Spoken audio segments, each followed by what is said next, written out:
Primeiro eu quero lembrá-los do capítulo 22 da Confissão de Fé Batista de 1689, que tem como tema o culto religioso e o dia do Senhor. Então, aqui a gente já tem que olhar para a nossa confissão de fé e ver o que os nossos pais, batistas reformados, lá do século XVII, entenderam por culto. Isso aqui é a base para entender como é o culto numa igreja batista reformada. O capítulo 22, primeiro parágrafo, apenas para que a gente possa introduzir, diz assim: a luz da natureza mostra que existe um Deus que tem senhorio e soberania sobre tudo, que ele é justo, bom e faz bem a todos, e, portanto, deve ser temido, amado, louvado, invocado, crido e servido com todo o coração, com toda a alma e com toda a força. Mas, agora vem a parte importante, mas o modo aceitável de adorar o Deus verdadeiro é instituído por ele mesmo e tão limitado por sua própria vontade revelada, de forma que ele não pode ser adorado segundo as imaginações e invenções dos homens ou sugestões de Satanás, nem sob qualquer representações visíveis ou qualquer outro modo não prescrito nas Sagradas Escrituras. Isso aqui é o primeiro parágrafo do capítulo 22 sobre o culto religioso e o dia do Senhor. Eu quero explanar com vocês o seguinte: os batistas no século XVII foram muito claros, claríssimos, na verdade, em relação a como o culto deve ser oferecido a Deus. Primeiro, não como nós pensamos, queremos fazer. Você pode ter uma ótima ideia, você pode ter uma grande intenção, mas o culto precisa ser como Deus quer e não como nós queremos. Quem julga o culto e estipula o que deve ser culto e o que deve conter no culto é o próprio Senhor que vai ser cultuado. Deus, não somos nós, as criaturas, que inventamos o culto a Deus e que vamos dar a Deus aquilo que nós julgamos ser o melhor. Nós somos pecadores, pessoal. O nosso coração é enganoso. Nós agradamos a nós mesmos e aos outros homens, mas para agradar a Deus é necessário fazer como Deus quer e não como nós queremos. Ponto. Esse é o X da questão. Para adorar a Deus, precisamos ir para a palavra de Deus e observar o que Deus ordenou na sua palavra, para que essas coisas, e apenas estas coisas, sejam então realizadas como culto a Deus, com a igreja do Senhor reunida para celebrar o seu nome. Então, veja, o que é que nós não temos num culto reformado? Eu vou expandir esse assunto nas próximas semanas, mas vamos começar por aqui. O que nós não temos no culto reformado? Primeiro, não há um modelo litúrgico padrão. As pessoas, elas costumam pensar, elas olham para um culto batista reformado e veem no culto batista reformado uma diferença grande de um culto numa outra igreja batista, uma igreja tradicional, por exemplo. Ela vai para uma igreja tradicional, vê o culto, participa do culto a Deus, depois ela vai numa igreja batista reformada e vai ver que o culto é algo totalmente distinto, diferente daquilo que ela havia participado na semana anterior. Ela cultuou a Deus de uma forma, de uma maneira, numa igreja batista tradicional, e quando foi para uma igreja reformada, batista, ela cultuou de uma outra forma. Então, primeiro, é preciso entender que as formas de culto numa igreja batista reformada não seguem um padrão rígido, ou seja, todos os cultos não necessariamente têm a mesma liturgia. É necessário que tenha os mesmos elementos no culto, mas não a mesma liturgia, a mesma ordem estruturante no culto. As pessoas costumam pensar que tem que ser assim, mas, na verdade, não necessariamente deve ser assim.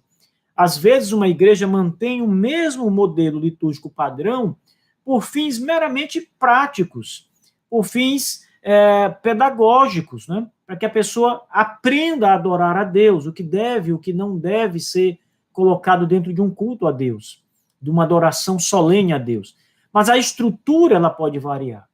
Por exemplo, um culto pode começar com uma oração, mas ele pode começar também com um cântico. O culto pode começar com uma leitura das Escrituras. Então perceba que não há uma ordem estruturante rígida num culto numa igreja batista reformada. Na verdade, esse padrão se aplica a muitas outras igrejas reformadas. Mas eu estou me referindo aqui às igrejas batistas reformadas. Você não vai encontrar na nossa confissão de fé um padrão que tem que ser seguido estruturante. Você vai encontrar os elementos que precisam estar presentes no culto. Isso sim. O segundo ponto importante, pessoal, é que no culto batista reformado não há invenções humanas. Então não adianta alguém chegar com uma novidade, algo do momento, alguma coisa que se julga extraordinária, não vai entrar. O pastor de uma igreja batista reformada não permitirá invenções humanas, não permitirá nada que esteja diferente daquilo que está prescrito e ordenado na palavra de Deus. Então, o culto não pode conter nada que venha puramente da mente humana e que não esteja ali referendado e ordenado pela própria Escritura Sagrada. Qualquer invenção, tá, será imediatamente retirada. Imediatamente, quando o liturgo conferir, e geralmente quem prepara a ordem do culto é o pastor da igreja, então isso não vai acontecer mesmo se for um pastor batista reformado. Alguém pode chegar com a intenção, pastor, vamos fazer um momento no culto dessa forma, ou dessa outra forma, mas o pastor obviamente vai recusar isso e vai explicar que tais coisas, apesar da boa intenção de quem as solicita, elas não podem estar no culto porque são proibidas pela palavra de Deus. Elas não são prescritas, não são permitidas, e Deus não pode ser adorado a não ser da forma como ele mesmo ordena na sua palavra. Em terceiro lugar, pessoal, no culto batista reformado não há nada voltado para agradar o homem. O culto batista reformado não é para os ouvintes, para os adoradores. Então, quando você encontrar uma pessoa que for ao culto a Deus e depois ela sair e fizer alguns comentários, por exemplo, olha, eu não gostei do culto, né? Hoje o culto não foi bom, alguma coisa assim. Primeiro, ela precisa entender, e talvez você possa ajudá-la com amor, que o culto não é para agradá-la. O culto é para agradar a Deus, ao Senhor. E o Senhor se agrada se o culto for realizado conforme a sua palavra. Então, o adorador estando satisfeito ou não, pessoal, isso pouca diferença faz. Se alguém gosta ou não gosta do culto, isso pouco importa. Se alguém gostou ou não gostou do hino cantado, do salmo cantado, isso pouco importa. Se alguém sentiu-se bem ou mal no culto por conta de alguma coisa que foi lida, que foi dita pelo liturgo durante o culto, isso também pouco importa, desde que o que ele tenha dito seja a palavra de Deus e não invenções humanas. Então, o culto não é preparado, a liturgia do culto não é preparada para agradar as pessoas. Muitos liturgos, ao preparar o culto a Deus, eles acabam pensando nas pessoas e preparam um culto voltado para as pessoas. Eu acho que as pessoas vão gostar disso, desse momento. As pessoas sempre gostam quando fazemos isso é pragmatismo. Então, elas começam a pensar nas pessoas e preparam uma liturgia conforme elas entendem que as pessoas irão aprovar, gostar. O ambiente do culto, ele também sofre alterações. O ambiente que eu me refiro são efeitos sonoros durante o culto, luzes durante o culto, etc., coisa dessa natureza. mas essas coisas acontecem porque isso agrada o público, as pessoas que estão ali, que deveriam estar ali para adorar a Deus, mas muitas vezes vão para se entreter. O culto acaba sendo entretenimento. Quando ele não é culto, ele é entretenimento para as pessoas. Então, no culto batista reformado, nada é voltado para agradar o homem. Se você for a um culto numa igreja batista reformada, pessoal, não vá achando que alguém vai ali ninar a sua cabeça, fazer um cafuné, um carinho. Não, você vai ouvir a palavra de Deus.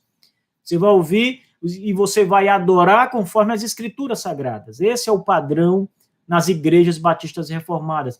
E esse padrão deve ser ensinado às pessoas, para que elas entendam isso. Entendam isso.